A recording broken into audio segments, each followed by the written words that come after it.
Terus sudah kedengaran sekarang? Oke. Eh, Kita lanjut ke pasal 4. Kita akan membacakan bersama-sama, tetapi saya ingin kita membacakan dulu karena di sini ada 2 perikop ya. Perikop pertama Kain dan Habel, perikop kedua itu keturunan Kain, Set, dan Enos. Kita akan mulai dari perikop yang pertama dulu yaitu Kain dan Habel. Secara bergantian nanti saya akan tunjuk. Saya akan tunjuk dari pasal 1 sampai 16 terlebih dahulu. Saya bacakan duluan ya, masing-masing per layar. Di sini ada berapa orang pun yang dalam rumah itu, yang di layar itu, yang di sekitar kiri kanannya kita sama-sama membacakan. Baiklah, pasal 1 sampai 16 ya, kita mulai. Saya mulai duluan. Kain dan Habel, kemudian manusia itu bersetubuh dengan Hawa, istrinya, dan mengandunglah perempuan itu, lalu melahirkan Kain. Kata perempuan itu, aku telah mendapat seorang anak laki-laki dengan pertolongan Tuhan. Ayat 2 saya serahkan ke keluarga Pak Teguh.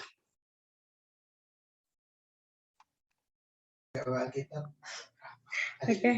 Ayat 2. Selanjutnya dilahirkannya lah Habel, adik Kain, dan Habel menjadi gembala kambing domba, Kain menjadi petani. Ayat 3.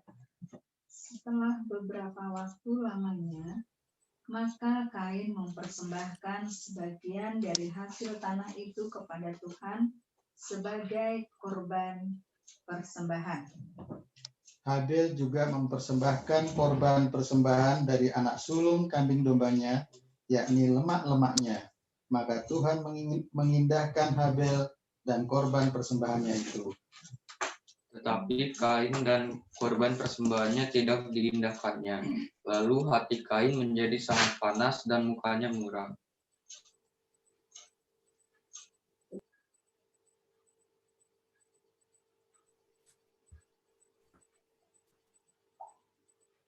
Oh, suaranya.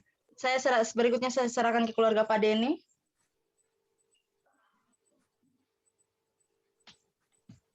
Ayat 6. Firman Tuhan kepada Kain, mengapa hatimu panas dan mukamu muram? Ayat ke-7, apakah mukamu tidak akan berseri jika engkau berbuat baik? Dosa sudah mengintip di depan pintu.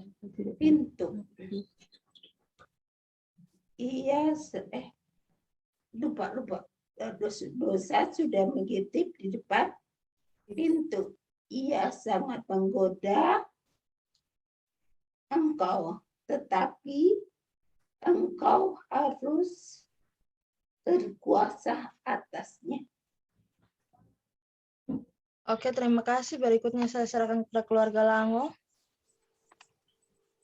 Ayat 8.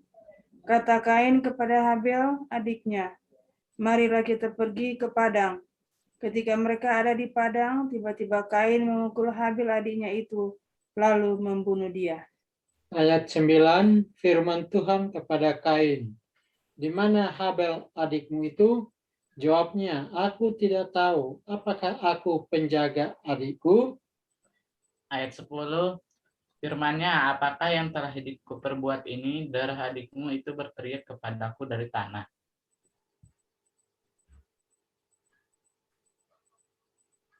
Dan next, yang berikutnya ayat ke-11 yang minta dari keluarga Limbong.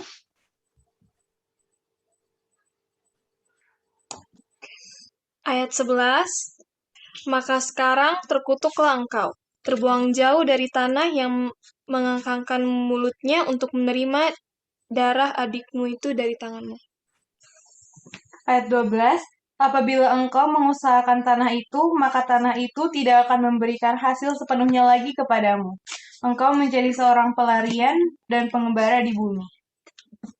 Ayat 13, kata Kain kepada Tuhan, hukumanku itu lebih besar dari apa yang dapat kutanggung.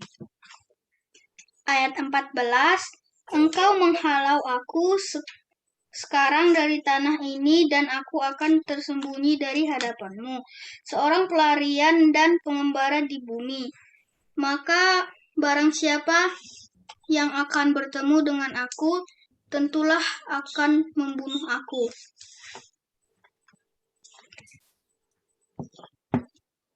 Berikutnya Pak Willy, boleh? Ayat 15. Ayat 15. Firman Tuhan kepadanya, sekali-kali tidak. Barang siapa yang membunuh Kain akan dibalaskan kepadanya 7 kali lipat. Kemudian Tuhan menaruh tanda pada Kain supaya ia jangan dibunuh oleh barang siapapun yang bertemu dengan dia. Ayat yang terakhir, ayat 16 oleh Pak Sinaga. Lalu Kain pergi dari hadapan Tuhan, dan ia menetap di tanah Nod di sebelah timur Eden. Terima kasih kepada semua yang sudah membacakannya. Kejadian pasal 4 ini sangat menjadi satu patokan yang sangat penting karena Kain dan Habel ini dari sinilah bermula bagaimana Kain yang seharusnya kalau tes. Jadi ini bagaimana Kain yang harusnya kalau mau dibilang pakai seperti zaman dulu itu, kalau mau dibilang anak sulung itu biasanya selalu dapat harta warisan orang tua, selalu diberikan. Tetapi bagaimana bukan Kain yang mendapatkan, tetapi nanti di pasal yang berikutnya, ini adalah bagaimana ini perseteruan pertama antara saudara. Jadi kalau kita mau lihat,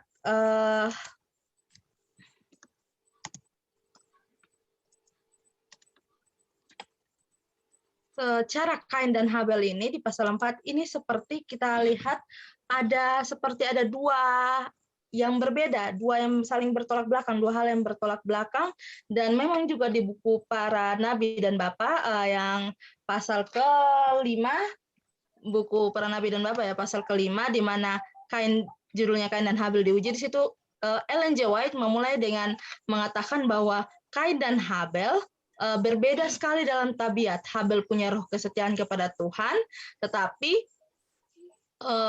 Kain memanjakan ya, roh pemberontakan bersungut-sungut terhadap Allah oleh sebab kutuk yang dijatuhkan ke atas bumi ini. Nah,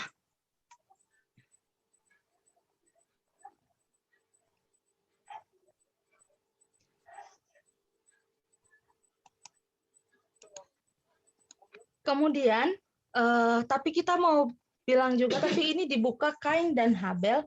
Di sini saya tidak tahu apakah arti nama Habel, tapi di sini Kain ini, Hawa mengatakan, aku telah mendapatkan seorang anak laki-laki dengan pertolongan Tuhan. Dan selanjutnya dikatakan dilahirkan juga Habel, adik Kain, dan Habel menjadi gembala kambing domba dan Kain menjadi petani.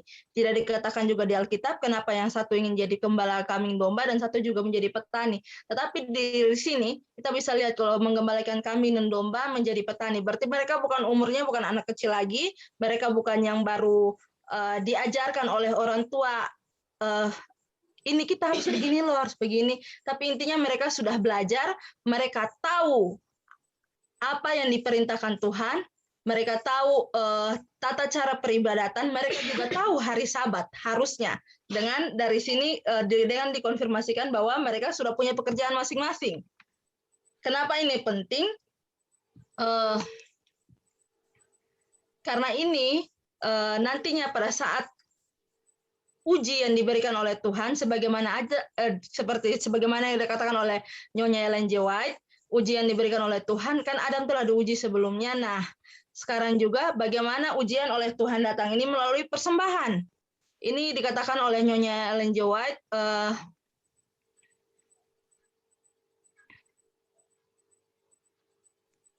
bahwa pentingnya persembahan dari Kain dan Habel ini, bahwa mereka harus menyatakan iman di hadapan Juru Selamat yang dilambangkan oleh persembahan itu, dan pada saat yang sama mengakui bahwa mereka bergantung sepenuhnya kepada Dia untuk mendapatkan keampunan.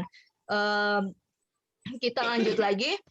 Pada saat di sini mereka membawakan persembahan dari anak sulung kambing dombanya ini Habel, yakni lemak-lemaknya. Dan di situ dikatakan Tuhan mengindahkannya, tetapi persembahannya Kain tidak diindahkan.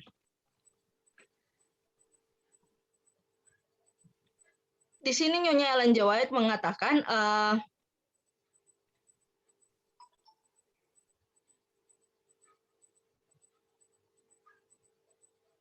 bahwa pada saat persembahan ini dibawa oleh Kain dan Habel masing-masing,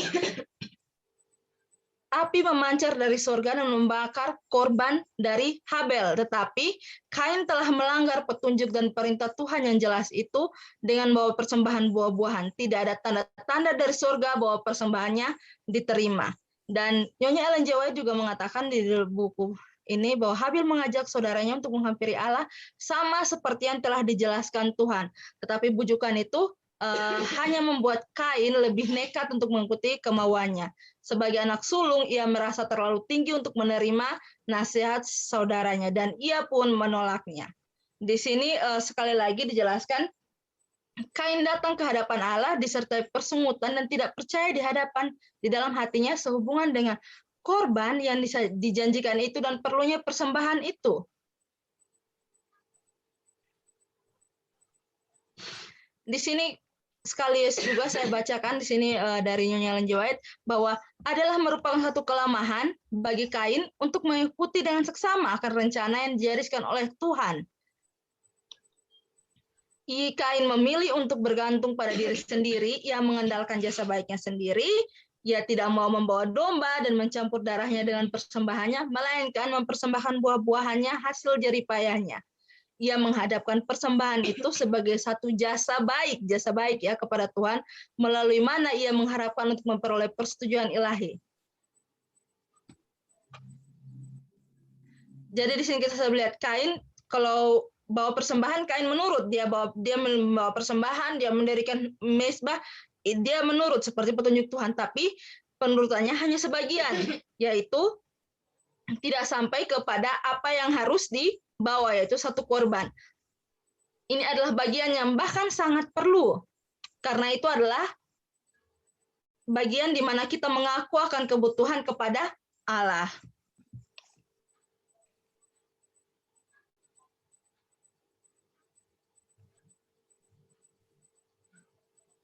Dan kita selanjutnya lagi,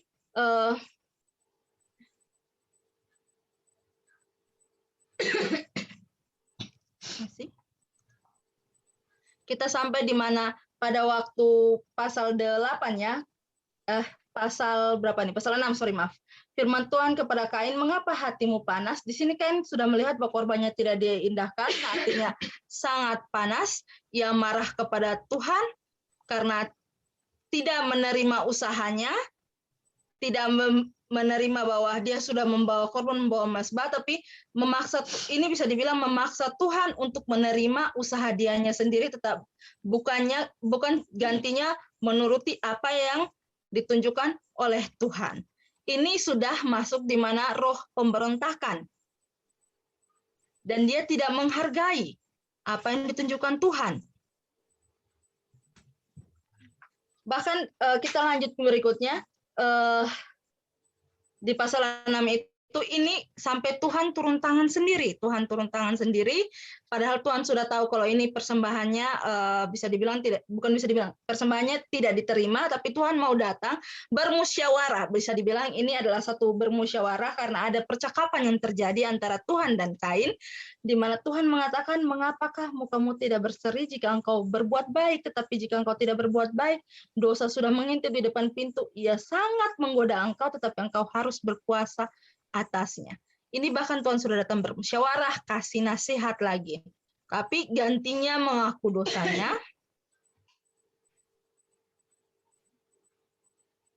Ini sudah bisa dilihat ya, pilihan ada di Kain karena Tuhan mengatakan dosa itu ada di muka pintu, artinya tinggal buka pintu masuk. Nah, pilihan ada di tangan Kain sekarang. Kalau dia berkeras dan tidak mau percaya dan tetap melanggar, maka ia tidak mempunyai alasan untuk bersungut bahwa ia tidak diterima oleh Tuhan. Tapi gantinya mengakui, Kain ya terus bersungut bahwa Allah tidak adil. Dan di sini sekali lagi Kain membanjakan rasa cemburu serta kebencian terhadap Habel. Bahkan dengan marah ia menyalahkan Habel dan dari sinilah akar di mana yang berikutnya,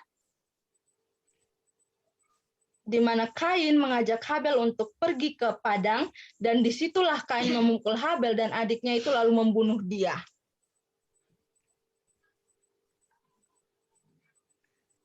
Kalau kita baca ayat ini yang pasal 9 ini, kita akan melihat alasan kenapa Kain membunuh Habel itu ada di 1 Yohanes 3 ayat 12, 1 Yohanes 3 ayat 12, di mana di situ dikatakan 1 Yohanes 3 ayat 12, bukan seperti Kain yang berasal dari si jahat dan yang membunuh adiknya, dan apakah sebabnya ia membunuh? Sebab segala perbuatannya jahat dan perbuatan adiknya itu benar. Ini adalah satu hal yang ironis sekali karena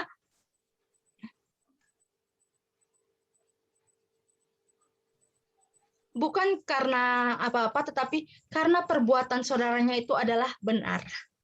Ini adalah karena perbuatannya benar, maka si jahat akan membunuh. Ini juga sama seperti sekarang ini. Apa yang kita buat benar, tetapi banyak orang mengatakan bahwa banyak orang tidak suka.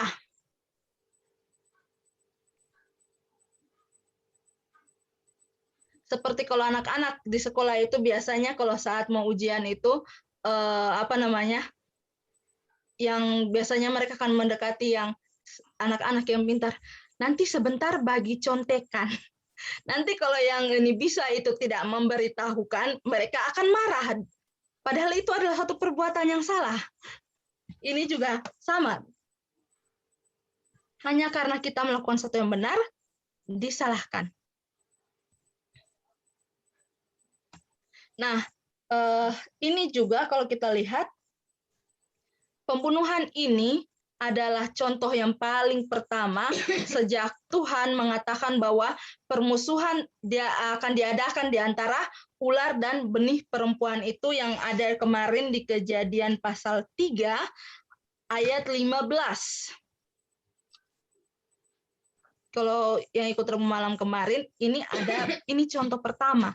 Jadi kalau kita melihat, wah rupanya ini ada hubungannya dengan yang pasal sebelumnya.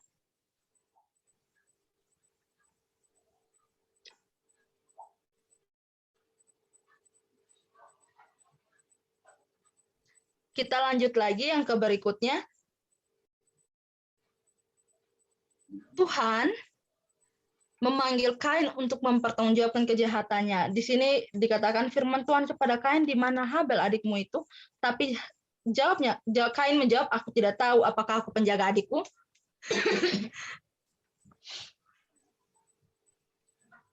Ini mengatakan sekali lagi, kalau tadi Kain sudah bersungut-sungut, tidak mau pemberontakan kepada Tuhan, terus sudah cemburu dengan Habel, iri hati, sekarang dia bahkan lebih hanyut lagi ke dalam dosa, dia telah kehilangan perasaan hadirat Allah, dan ia mengatakan dusta untuk menyembunyikan kesalahannya. Ia berbohong.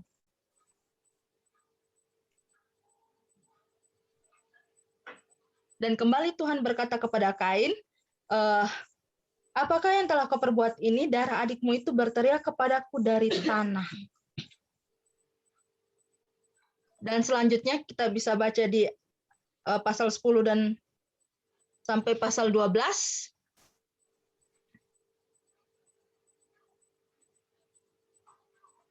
Di antara ini kita lihat antara ayat ini dari pasal 9 sampai pasal ke-12 ini, di sini kita bisa lihat antara pasal 9 dan pasal 10 itu, kenapa Tuhan masih tanya padahal Tuhan sudah tahu kalau Kain membunuh Habel. Di sini Tuhan mengatakan, Tuhan masih memberikan kesempatan, menurut Nyonya Ellen G. White, Tuhan masih memberikan kesempatan untuk Kain mengakui dosanya. Ya, Kain diberikan waktu untuk berpikir-pikir, untuk mengetahui kekejian dari perbuatannya, tetapi sekali lagi Kain tetap memilih untuk memberontak, maka hukumannya itu ada di pasal 11 dan pasal 12.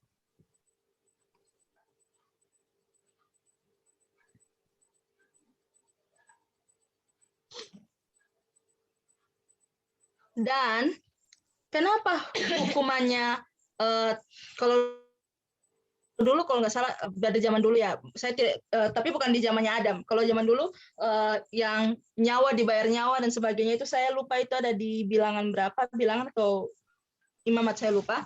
Tetapi di sini kenapa Tuhan tidak membiarkan Kain dibunuh juga seperti Habel, karena ini kan sudah bisa dibilang dosa berakar mulai turun lewat si Kain ini. Kenapa Kain tidak dihukum saja dibunuh?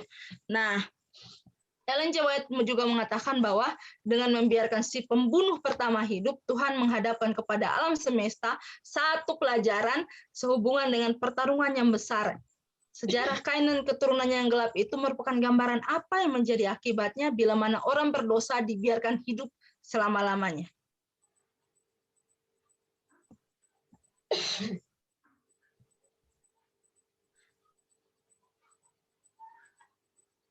Dan kita bahkan sampai kepada pasal 13 di mana Kain masih mengatakan hukumanku itu lebih besar daripada yang dapat kutanggung.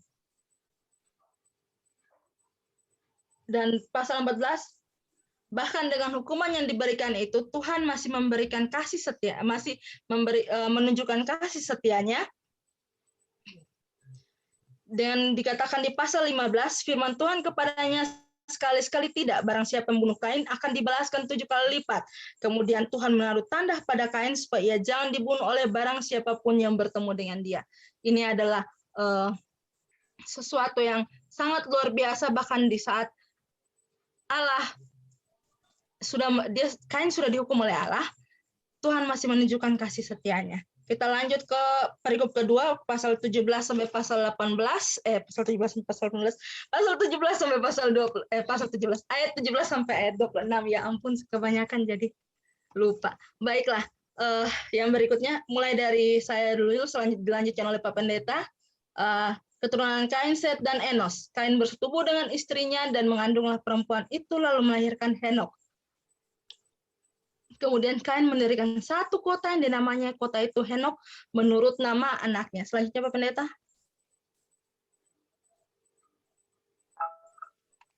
Pasal 18. Bagi Henok lahirlah Irat, dan Irat itu memperanakkan Mehuyael, dan Mehuyael memperanakkan Metusael, dan Metusael memperanakkan Lamek.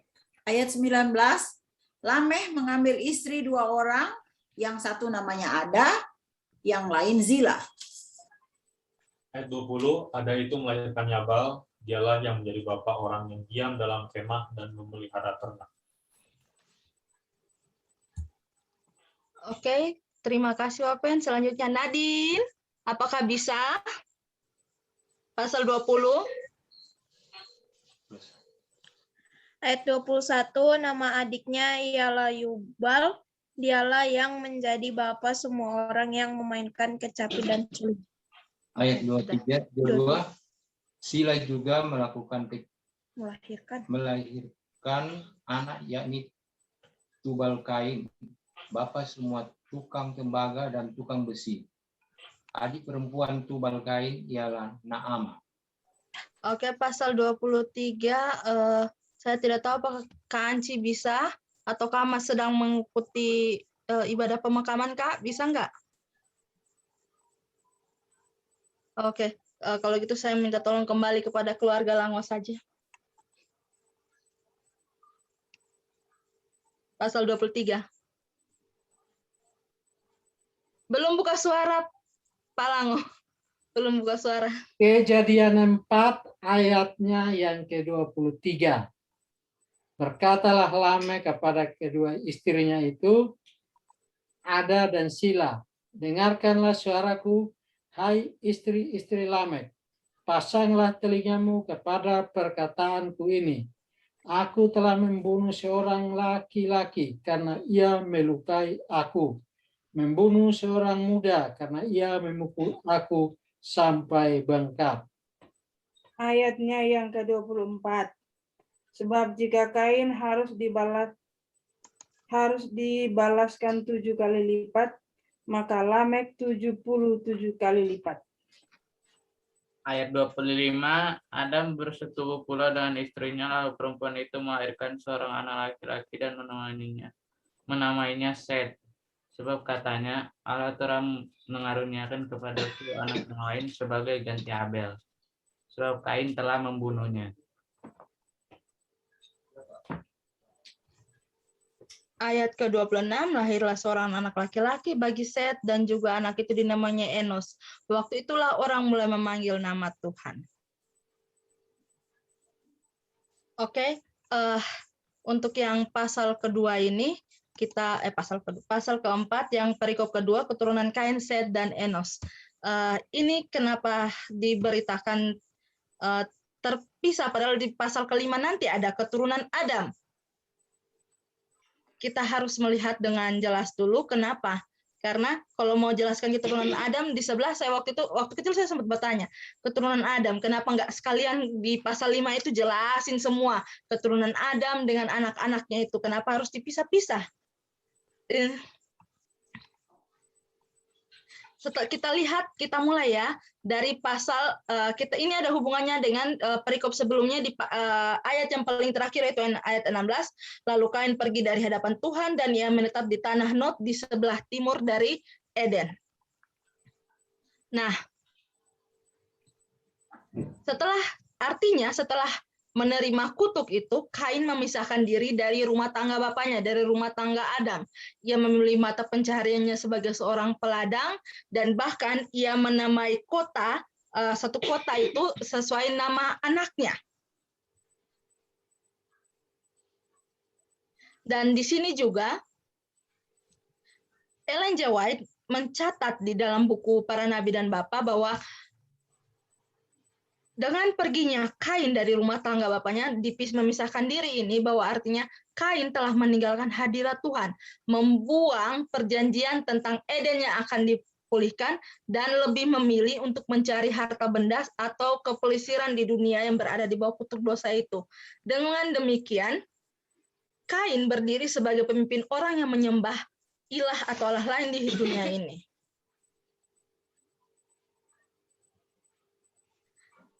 Dan di dalam hal mana Kain telah memimpinnya, artinya kita baca sampai yang di sini. Saya lihat di pasal 18 itu kita melihat turunan setelah Kain, Henok, Irat, Mehuyael, kemudian Metusael, dan kemudian terakhir Lamek. Ayat 18 hanya mau menjelaskan sesingkat keturunan dari Kain sampai Lamek, dari Henok sampai Lamek, sejelas. Jadi kita tidak bisa mendapatkan apa peranan Irat, Mehuyael, dan Metusael ini. Tapi kalau saya mau jelaskan secara garis keturunan biar ada bayangan, bisa dibilang Henok itu seangkatan, bisa dibilang ya, bukan seangkatan. Kalau sekarang kalau dari daftar keturunan, Henok dan Enos anak Set itu bisa dibilang seangkatan. Kemudian Irat dan Kenan, kita perhatikan pasal 18. Kemudian Mehuyael dan anak Kenannya itu Mahalalel. Kemudian yang berikutnya Metusael dan Yared, dan terakhir Lamek seangkatan dengan Henok. Yang diangkat ke surga itu loh, bukan Henok yang anaknya Kain. Kemudian anak-anaknya Lamek itu seangkatan dengan Metusala itulah. Nah, itu sekilas untuk pasal 18 saja. Kita lanjut ke pasal 19. Di sini kita bisa lihat ini satu hal yang turunannya Kain yang kelima ya, yaitu Lamek.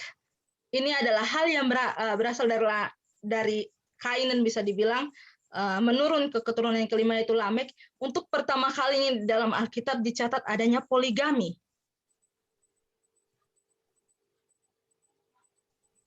Dengan adanya dua istri yaitu Ada dan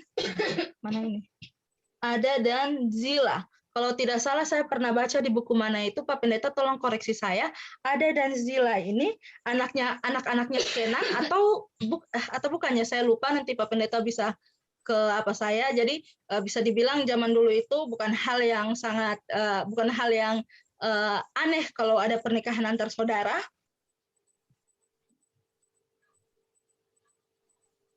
Dan untuk selanjutnya dari pasal 21 sampai 22 ini pasal 20 sampai 22, Yabal keturunan Lamek ya, Yabal menjadi bapak orang yang diam dalam kemah dan memelihara ternak. Yubal menjadi bapak orang yang memainkan kecapi. Sila, Tubal Kain menjadi bapak semua tukang tembaga dan tukang besi.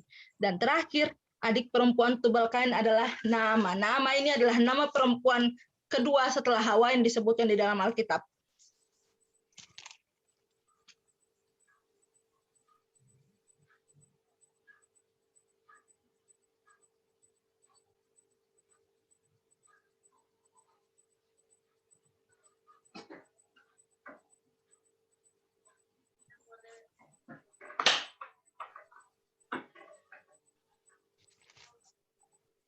Oke, ada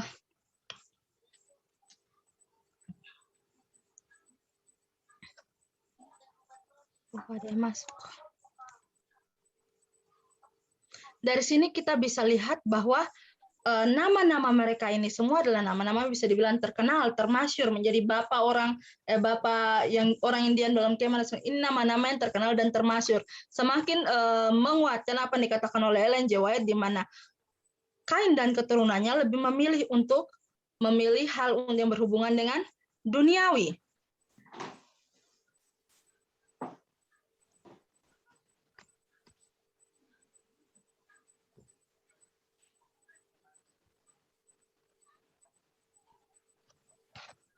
Kemudian mungkin Pak Pendeta juga bisa bantu saya nanti, atau siapapun bisa bantu saya untuk pasal 23 dan 24 ini.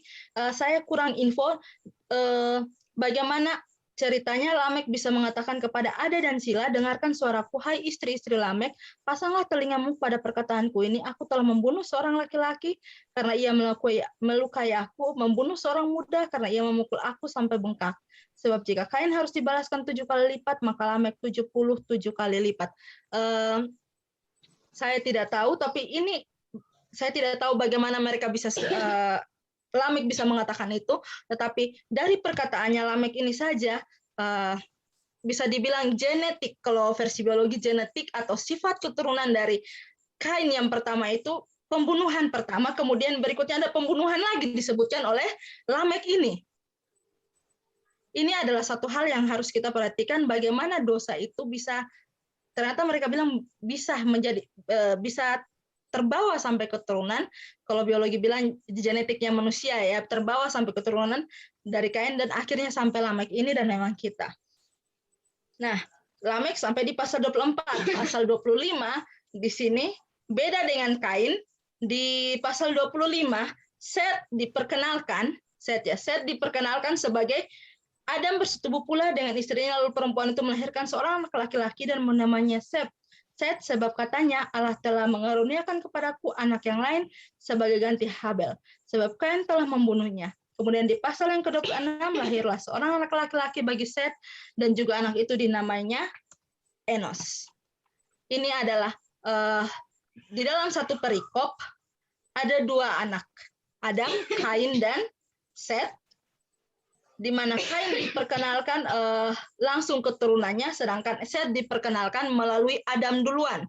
Jadi kalau dari sini kita bisa lihat, langsung kelihatan siapakah anak yang nanti akan menjadi ahli waris dari Adam, di mana karena Kain sudah memilih untuk meninggalkan rumah tangganya, akhirnya Set lah yang dipilih.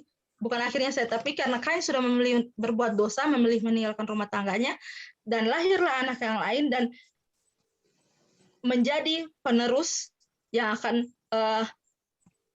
meneruskan pengganti. Karena ibunya sendiri sudah bilang, Hawa bilang kalau ini adalah pengganti. Artinya Set, dan Set ini menurut teladan Allah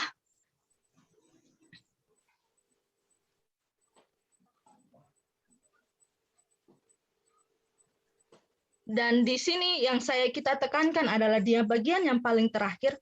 Waktu itu mulailah orang memanggil nama Tuhan.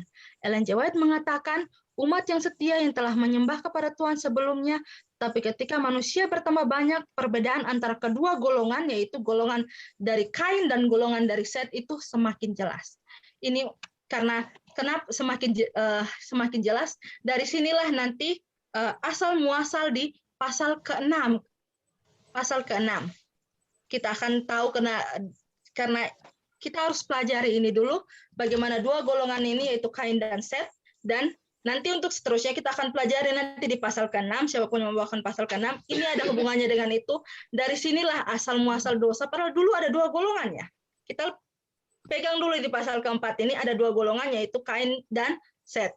Yang jauh, yang bisa dibilang yang sudah memberontak, yang sudah berdosa dari Tuhan, dan Set yang masih mengikuti teladan Tuhan. Dan kita akan melihat kejadian selanjutnya apa terjadi pada dua golongan ini ada di pasal ke-6. Demikian untuk pelajaran Alkitab kita pada malam ini. Sudah pukul 8:06. Boleh ada yang mau menambahkan atau yang lainnya? Silahkan.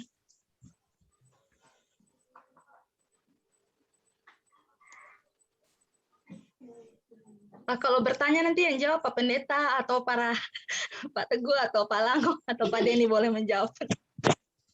Saya ingin menambahkan lebih dahulu ya penjelasan tentang keturunan dulu ini ya. Kita ketahui bersama-sama bahwa sebagai ahli waris itu di dalam zaman bapak-bapak adalah itu terletak pada laki-laki. Kemudian mengapa Kain meninggalkan keluarganya ya, rumah tangga dari Adam dan Hawa. Saudara-saudara, di sini disebutkan bahwa yang disebutkan anak-anak Adam dan Hawa itu adalah, coba diperhatikan, rata-rata yang laki-lakinya. Tetapi saudara-saudara, kita lihat bahwa Adam dan Hawa mencapai umur 900-an. Ya. Adam 930, Hawa 912. Nah, usia yang sekian panjangnya ini, ya, tentulah Adam dan Hawa melahirkan juga anak-anak perempuan. Ya. Anak-anak perempuan, saya ingatkan kembali bahwa yang disebutkan di dalam Alkitab ini selalu adalah anak laki-laki ya. Jadi sebenarnya anak dari Adam dan Hawa itu bukan cuman Kain, Habel ya, kemudian Set. Bukan ya. Kenapa sampai Kain memperanakkan siapa ya? Henokh ya. Karena dia sudah mengambil adiknya mungkin ya, anak dari Adam dan Hawa juga. Nah, disitulah terjadi antara, kalau kita lihat di dalam pasal-pasal berikutnya nanti mungkin akan ada dua pembagian, yaitu anak-anak Allah dan anak-anak manusia. Kita ketahui bersama-sama anak-anak manusia itu keturunan dari siapa, dan anak-anak Allah itu keturunan dari siapa. Ya, kita ketahui bersama-sama bahwa anak-anak manusia itu adalah keturunan dari Kain. Ya, yaitu siapa? Henokh dan sampai ke Tubal Kain yang sudah disebutkan tadi. Sementara anak-anak Allah, ya, sementara anak-anak Allah itu disebutkan dari mulai anak-anak dari Set, ya. Set melahirkan Enos, maka disitulah pertama orang memanggil Allah, ya, memanggil Allah. Itulah yang saya bisa sebutkan ya mengenai yang disampaikan oleh Yanti tadi, siapa sebenarnya ahli waris itu, ya. ahli waris itu adalah laki-laki, ya. Jadi di sini ahli waris itu ada dua bagian, yaitu anak manusia dengan anak Allah, ya. Kita sudah dapat pembagiannya. Kain disebutkan sebagai yang melahirkan anak-anak manusia, kemudian Set anak-anak Allah, ya. Jadi jangan terpaku bahwa Kain ini sebenarnya kawin dengan siapa, ya. Itu kawin dengan anak dari Adam dan Hawa juga, gitu ya. Mungkin itu dulu ya yang kita bisa kasih pembagian terlebih dahulu, nanti disambung oleh yang lainnya. Terus yang kedua ini ya, mengenai tubal kain ini. Tubal kain ini adalah, kalau Yanti tadi bilang zaman-zamannya itu anak-anak dari Kain itu siapa-siapa ya. Nah, tubal Kain ini adalah zamannya sama dengan Nuh. Nanti ada cerita lain lagi tentang Nuh dengan tubal Kain. Oke, silakan yang lainnya. Oke. Iya. Secara umur tubal Kain masih dapat sampai Nuh ya, Pak Pen? Ya. Oh ya. Tadi yang saya bicarakan menurut garis keturunan tubal Kain setara dengan siapa itu? Metusalah. Berarti Metusalah, artinya dia masih iya. dapat ya, kalau secara garis keturunan berarti artinya masih dapat Nuh. Iya, betul.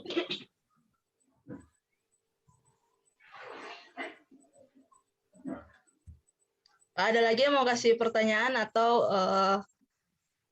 tambahan barangkali? Pak Lango sepertinya sudah bergerak.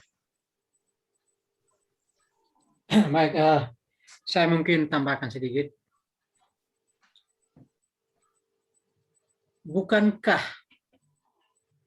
secara logika di dalam Kejadian pasal 3 Allah berfirman kepada Adam dan sudah pasti kepada garis keturunannya bahwa dari tanahlah engkau akan mencari rezekimu, dan dengan susah payah engkau akan apa? Akan mengolah, menggarap tanah. Maka sebab secara manusia apa yang dihasilkan itulah yang apa? Yang dipersembahkan. Ini sebuah pelajaran yang sangat apa? Penting sekali bagi kita tentang persembahan. Tentu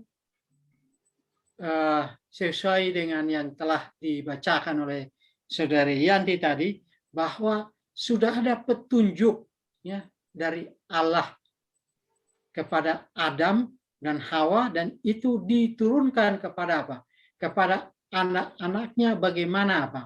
Memberikan persembahan korban kepada Allah. Nah, disinilah kita melihat ternyata Kain apa? Menggunakan logika manusia, ya, bukan iman seperti yang kita pelajari beberapa waktu yang lalu di pelajaran sekolah sahabat. Ya, seringkali manusia menggunakan logika, bukan menggunakan iman. Secara iman, persembahan itu lambang dari pengorbanan apa? Pengorbanan Yesus. Itulah sebabnya persembahan dari apa? Dari Kain itu apa? Tidak diterima. Yang walaupun sebenarnya itu merupakan hasil jerih lelahnya, jerih payahnya, hasil usaha tangannya, tetapi itu tidak apa? Tidak diterima atau tidak berterima di hadapan Tuhan. Itu saja yang mungkin yang saya tambahkan. Terima kasih. Apakah masih ada lagi? Selamat malam. Oke, silakan Pak Sinaga. Tapi saya bertanya-tanya ya, melanjutkan dari Pak Lango. Apakah Adam dan Hawa tidak pernah mencontohkan bagaimana cara mempersembahkan korban kepada Tuhan? Nah, ini menjadi ubah pemikiran saya seperti itu. Karena kenapa? Ya anaknya kan sudah makin bertumbuh besar, dan ketika mereka bekerja di ladang ini mereka sudah dewasa, ya kan? Pemikiran saya ya. Nah, dalam proses pendidikan kepada anaknya, apakah tidak pernah dicontohkan mana cara mempersembahkan sesuatu itu kepada apa? Kepada Tuhan. Karena kalau kita lihat langsung, sekalipun ya Habel memang itu pekerjanya, tapi dia tahu mempersembahkannya itu apa, gitu. Nah, bagaimana dengan Kain? Seperti itu. Apakah dia tidak pernah melihat? Nah, tapi kalau secara saya baca Alkitab memang tidak ada secara terperinci. Nah, ini hanya gambaran saja. Jangan, kalau memang tidak bisa di stop pertanyaannya, ya sudah di stop, itu saja menurut saya gambarannya. Terima kasih.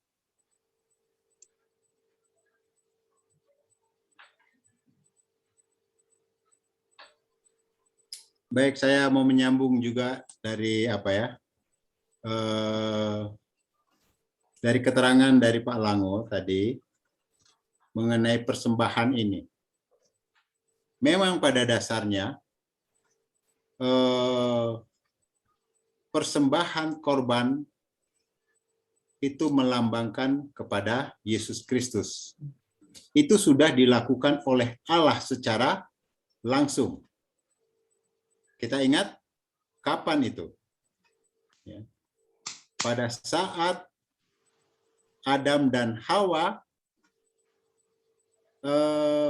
menutupi aurat mereka, ya, pada saat mereka mengetahui bahwa mereka telanjang. Nah, disitulah Allah mengorbankan anak domba yang melambangkan Yesus Kristus itu. Kemudian kulitnya itulah yang disematkan kepada Adam dan Hawa. Kemudian mengenai pertanyaan dari Pak Beni, ya, Sinaga, kenapa sebenarnya apakah Adam dan Hawa tidak memberikan pelajaran mengenai pengorbanan korban ini? Ya. Sebenarnya sudah diajarkan oleh Adam dan Hawa. Dan itu pun sebenarnya kalau kita lihat dari secara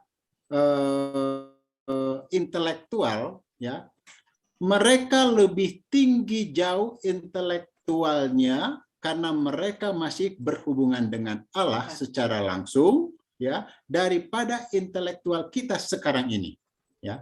Ataupun ya pada zaman bapak-bapak, masih intelektual dari bapak-bapak yang dahulu lebih tinggi jauh.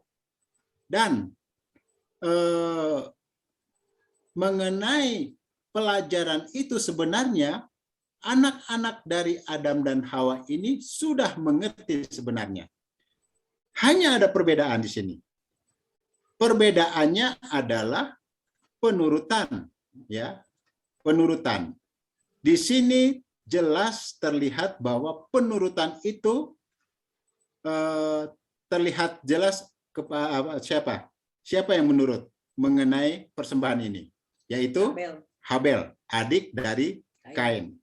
Itu penurutan dari Habel, ya. Tetapi beda dengan Kain. Ada di dalam buku Roh Nubuat, ya. Saya tidak bisa buka, saya sudah lupa di mana itu. Kain ini sebenarnya mengetahui, tetapi dia adalah orang yang hanya mengikuti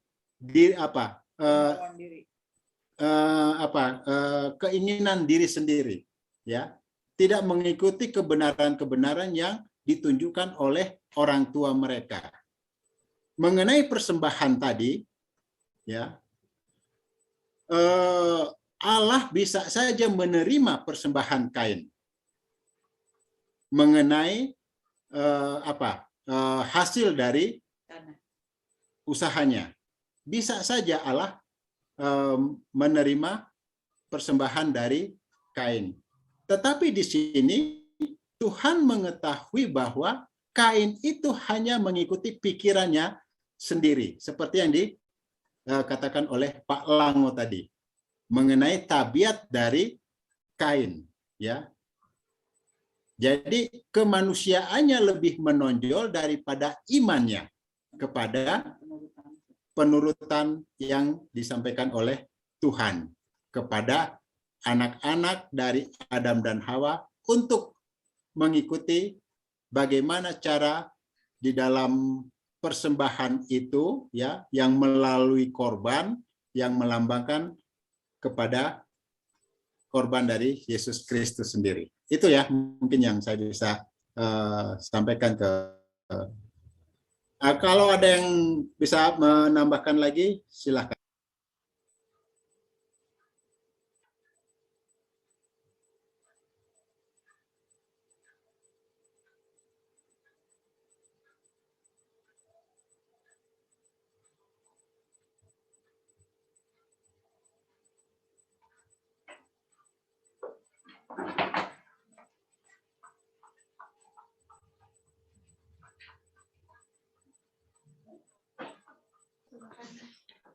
Baik, ada yang menarik di dalam pelajaran ini. Kalau saya baca di ayat yang kelima, di mana ayat yang kelima dan seterusnya ya, di mana di dalam pelajaran ini dikatakan bahwa tetapi Kain dan korban persembahannya tidak diindahkannya, lalu hati Kain menjadi sangat panas dan mukanya muram.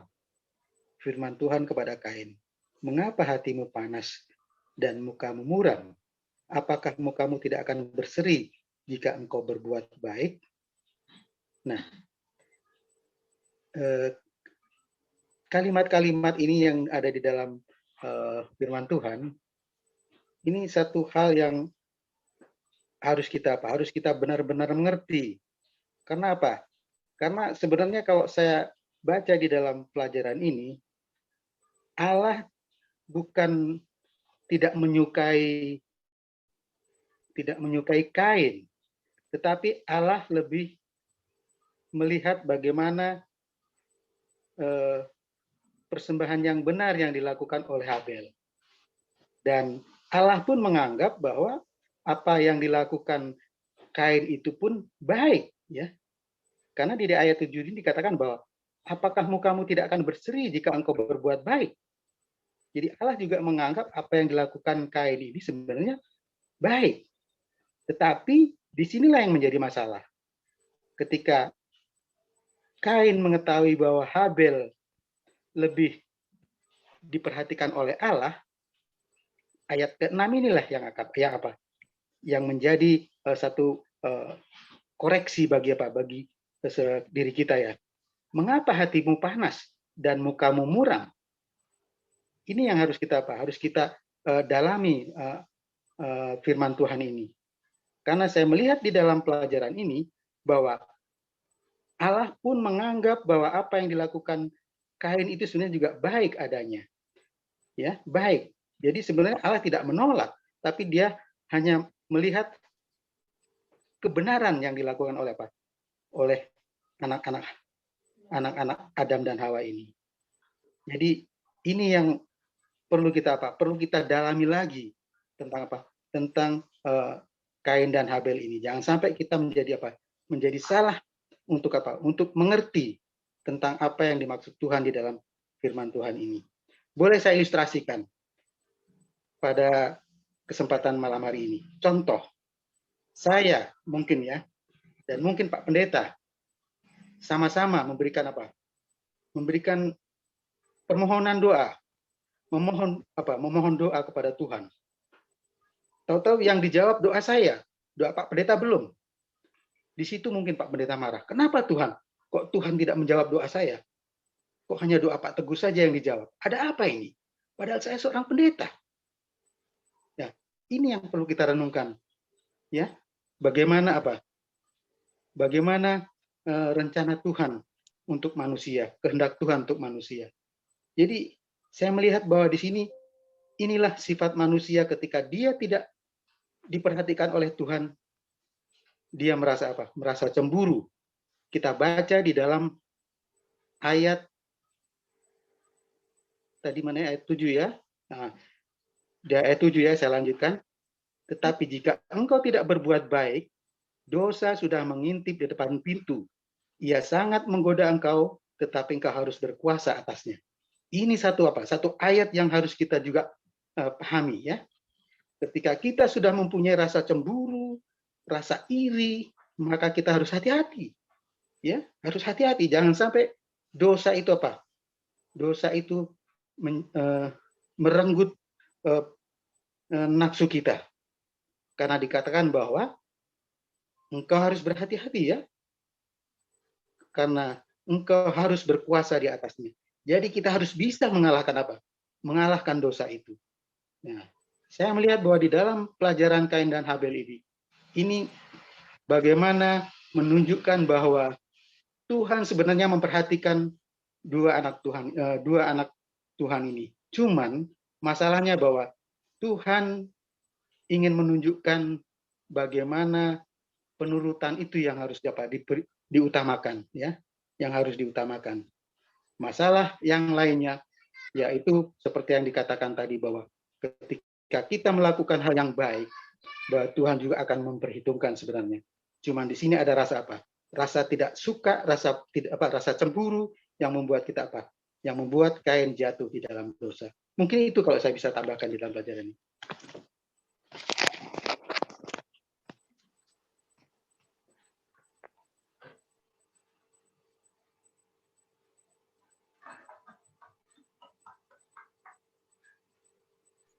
Oke, terima kasih Pak Teguh. Apakah ada lagi?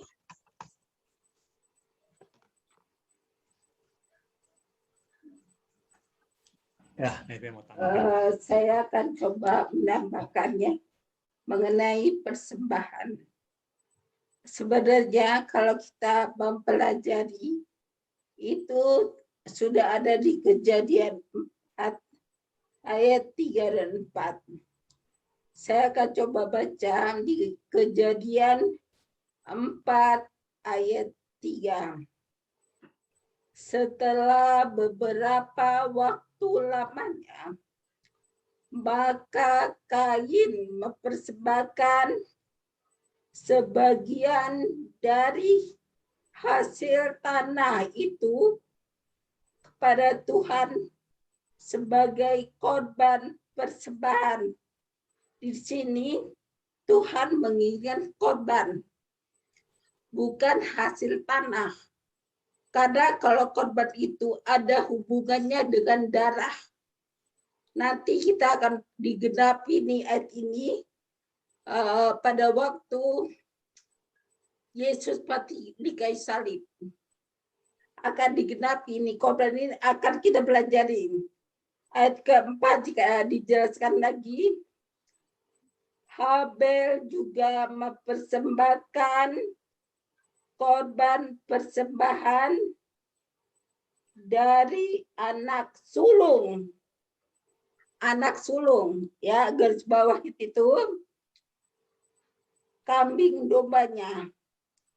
Yakni lemak-lemaknya, maka Tuhan mengindahkan Habel dan korban persembahannya itu. Dan ini sudah sangat jelas sekali ya. Allah menginginkan penurutan yaitu suatu korban, bukan hasil tanah. Misalnya kita baikkan tomat, kalau dibelah bukan menjadi darah itu tomat aja.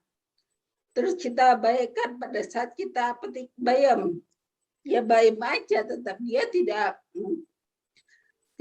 mencurahkan darah. Tetapi Habel di ayat keempat jelas sekali. Dia mempersembahkan apa? Korbannya benar-benar adalah korban sulung. Itu harus kita bisa pegangnya. Kenapa ini ya harus kita pelajari? Karena kita harus sudah mengerti. Seperti pertanyaan Bapak Sinaga, saya coba jawab. Sebenarnya Adam dan Hawa itu sudah mengajarkan kepada anak-anaknya sesuatu kebaikan. Karena seperti Pak Pendeta katakan, karena Allah sendiri Allah sendiri yang langsung turun langsung memerintahkan pada Adam dan Hawa, ini harus kamu ajarkan pada anak-anakmu. Tetapi di sini mengenai korban, Kain itu dia menyepelekan apa yang Tuhan perintahkan, karena dia berpikir bahwa Tuhan itu kasih. Tapi ingat, Tuhan itu mengatakan dia menginginkan korban sulung. Jadi itu bisa kita garis bawahi. Oh iya, supaya kita lebih mengerti lagi ya, antara petani dan dia peternak sih ya, Kain dan Habel. Sehingga kita melihat ada dua orang yang satu tidak menurut, dianggap sepele ya, karena dia berpikir Allah itu kasih. Kalau yang satu dia sedih. Tuhan memberikan perintah, yaitu sebagai persembahan kamu harus memberikan korban, bukan hasil tanah, korban. Itu mungkin yang bisa saya tambahkan, supaya dengan tamat ini kita tidak akan terkecoh ya antara kasih Allah sama penurutan. Mungkin itu yang dapat saya bagikan, biar itu menjadi pelajaran bagi kita. Oke, terima kasih atas semua tambahannya dan juga pertanyaannya yang sudah dijelaskan.